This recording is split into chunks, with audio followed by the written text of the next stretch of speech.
Ya nun, ya kana zuwa makaranta? Kai, karfe 10:30. Ɗauko mu rediyo mu ji gidan rediyon Bangis Boy. Yawwa ka kawo? Bari kunna mana tashar Bangis Boy. Zauna a nan gurin. Kai shi. Labarai da ɗumi-ɗumin su.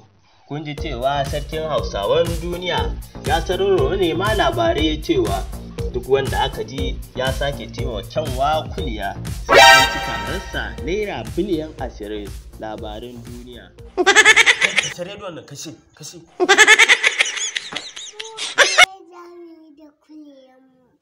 Ka san yanzu abin da zai faru? Kawai ka je ka ɗauka ka je bakin can bayan gari ka wurgar da ita kawai ko ba haka ba? To, je ka tafi. Assalamu alaikum wa rahmatullah, da farko dai ina muku sallama irin ta addinin musulmi. My name is Bangis Boy, ladies and gentlemen. Ina mai sanar da ku cewa sabbin bidiyon mu da na ce zan cire muku.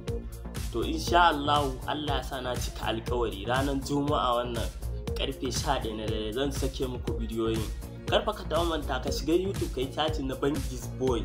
Ka danna mun subscribe sana ka dana kararrawa yadda za mu sanar da kai da zarar mun daura sabbin wasanninmu masu nishaɗantar da ku da ƙayatar da. Nagode, ni ne naku Bangis Boy. Karfa ka manta Bangis Boy.